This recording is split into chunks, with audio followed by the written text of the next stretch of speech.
Meu nome é José Almeida e essa é a minha história. Dediquei muitos anos ao ramo de transportes. Trabalhei no meu caminhão desde a década de 80 e me aposentei em 2005. Mas todas essas décadas como caminhoneiro me proporcionaram inúmeras experiências. Mais assustadora que outras, a história que contei ainda era a mais trágica. Lembro-me vividamente daquela noite de meados de 1995, quando viajava com meu melhor amigo, que também era meu companheiro. Geralmente vamos para o trabalho com meu caminhão. Como as viagens eram muito longas, às vezes dirigíamos dias em dias alternados para que ambos pudéssemos descansar naquela noite. Já estávamos na estrada há 2 dias e esperávamos chegar ao nosso destino no manhã. Enquanto conversávamos, estávamos a caminho de Guadalajara e, enquanto dirigíamos, por volta das 3 da manhã, vimos alguém andando na mesma direção que nós. Lembro que meu amigo ficou surpreso ao ver alguém entrando sozinho no meio. Algo que não sabíamos dizer se era homem ou mulher, porque a pessoa estava coberta com um casaco preto. Meu amigo nos ofereceu para parar e nos ofereceu carona. Então ele foi diminuindo a velocidade aos poucos e paramos ao lado da pessoa, meu amigo. Perguntei se ele queria dirigir, mas continuou andando sem nem olhar para nós. Não tivemos resposta e meu amigo, tentando amenizar a situação... Ossos! Meu amigo gritou de terror enquanto a criatura observava. Fiquei em choque por alguns segundos e finalmente acelerei o caminhão e saí rápido. Esse encontro foi a coisa mais assustadora e perturbadora que já vi na minha vida. Pela manhã, finalmente chegamos ao nosso destino. Entregamos a mercadoria e seguimos para um hotel barato para descansar e nos recuperar do medo.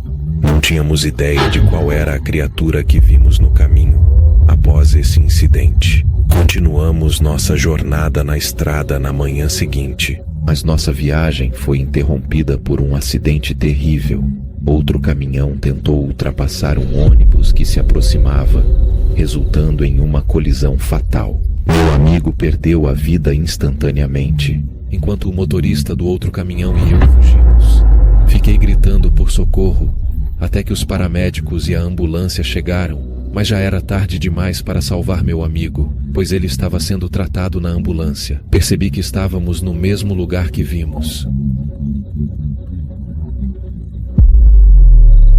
Um esqueleto há 2 noites. Então percebi que essa figura era a figura da morte personificada, que levou meu amigo por causa de nossas palavras desrespeitosas. Demorei anos para superar esta tragédia, mas continuei a trabalhar como motorista de caminhão por mais 10 anos, honrando as forças além do nosso mundo, muitas vezes vendo almas torturadas ao longo do caminho, mas aprendi a não parar de oferecer ajuda.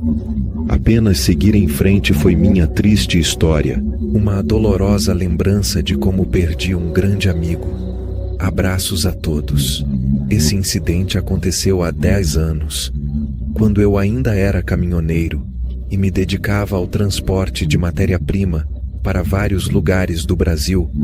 Não posso falar por todos os meus colegas, mas quando vejo muitas coisas estranhas na estrada, de manhã cedo eu tenho que dizer isso, então, o que vem aqui, meu irmão? Temos muitas histórias desse tipo para contar, mas hoje vou te contar uma que a gente mais lembra, e é difícil esquecer daquela noite que eu e meu irmão estava dirigindo. Já estávamos a cerca de 1 hora de viagem. Lembro-me da hora exata, mas já passava da meia-noite. Estávamos conversando e ouvindo música, quando de repente vimos uma silhueta ao longe, com uma luz forte, que quase não vimos porque estava tudo completamente escuro. Mas as luzes dos caminhões são muito intensas, o que nos fez ver o que eram vários metros de distância de nós, quando nos aproximamos e percebemos que estava com pessoas pedindo ajuda. Lembro-me muito bem que ele segurava um homem e uma mulher que pareciam um enrolado em um cobertor. Mas o mais assustador é que eles estavam ao lado de um caminhão completamente queimado. Meu irmão me disse para parar, porque tínhamos que ajudá-los, porque parecia que havia um bebê no caminhão bem na frente deles. A poucos metros de distância estava um homem. Nosso caminhão e eu abrimos a porta, mas não consegui sair do caminhão por cima. Perguntei o que aconteceu e se eles estavam bem, porque foram completamente destruídos no incêndio. Ele respondeu que precisava de ajuda para voltar para casa, mas não deu mais detalhes. Eu disse que podemos levá-los até a cidade mais próxima e também pegar meu celular emprestado se quiserem ligar para algum familiar. Ele ficou muito grato e respondeu em meio às lágrimas: "Muito obrigado. Vou levar minha esposa que partiu." E meu irmão e eu estávamos esperando por eles. Colocamos nossas coisas na cabine para dar espaço para elas depois de arrumarmos tudo e pronto para eles. Voltamos para os assentos e eu olhei pelo retrovisor, porque demoraram, mas não tinha mais ninguém ali. Meu irmão olhou e até abriu a porta para tirar uma foto melhor.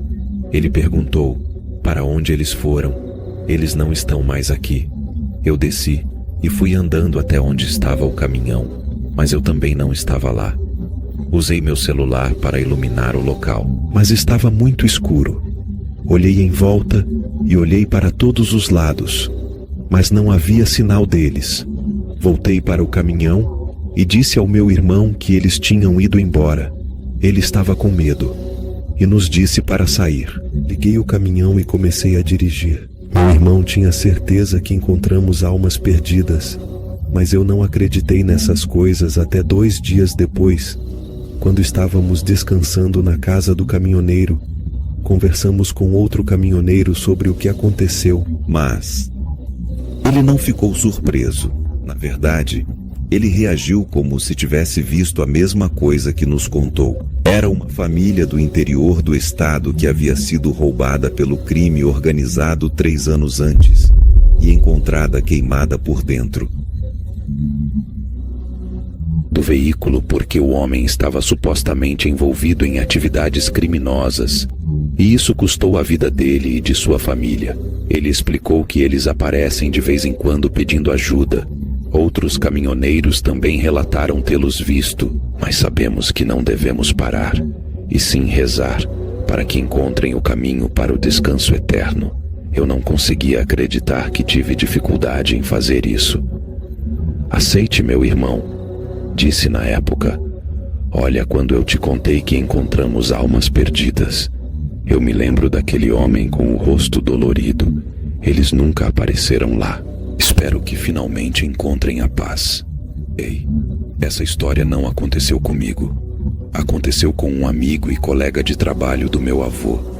Ele nos contou essa história para mim e para meus irmãos, porque disse que é muito polêmica e famosa. Na época, e era verdade, meu avô dedicou a vida inteira a ser caminhoneiro nos Estados Unidos.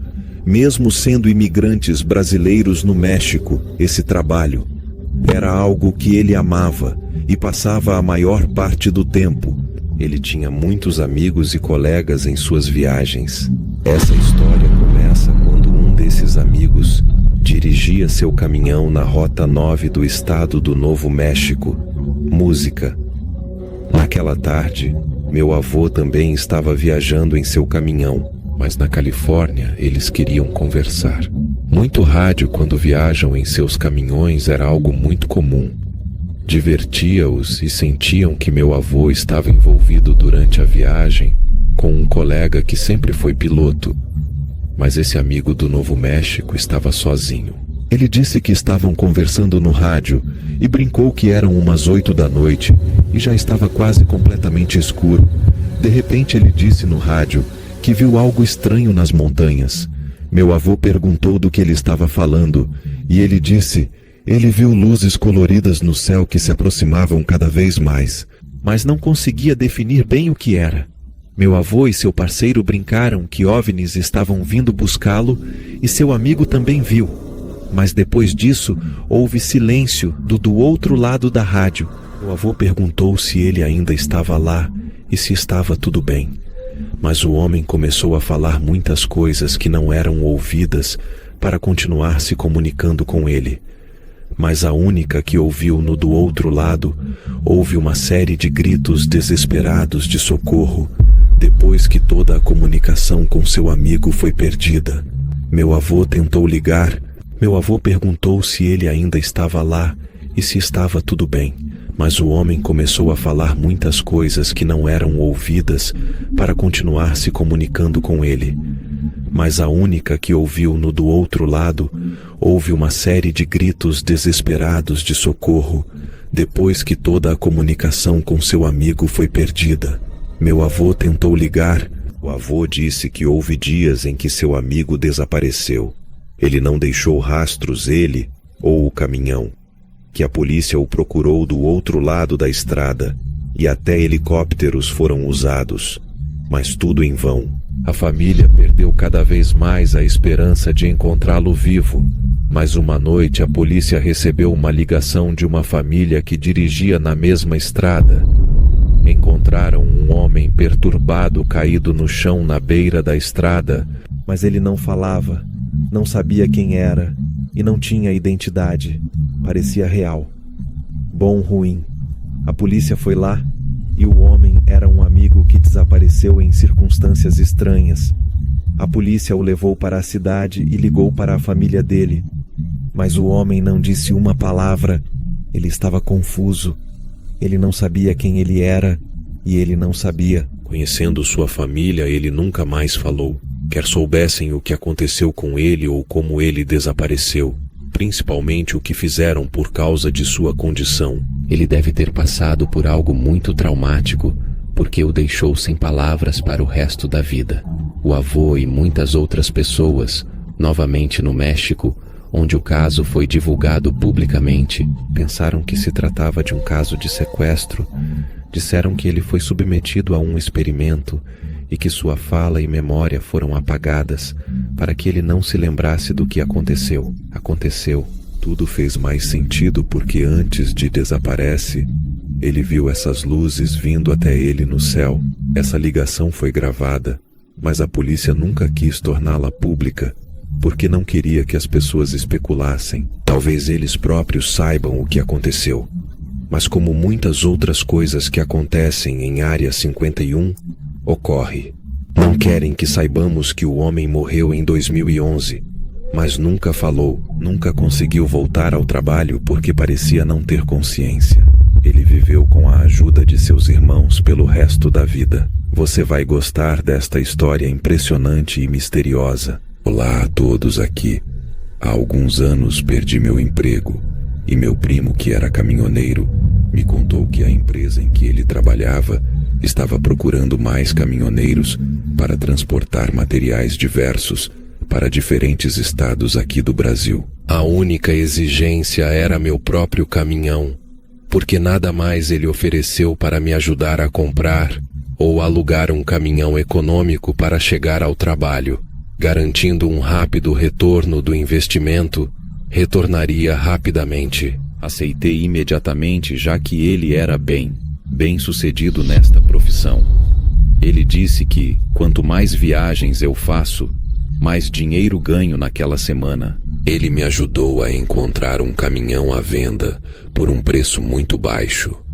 O caminhão estava em excelente estado e eu mesmo fiz todas as inspeções necessárias. Recursos comprei e comecei a trabalhar como caminhoneiro. Tudo ia bem até aquela noite. Foi só minha segunda viagem e eu estava dirigindo tranquilo na estrada.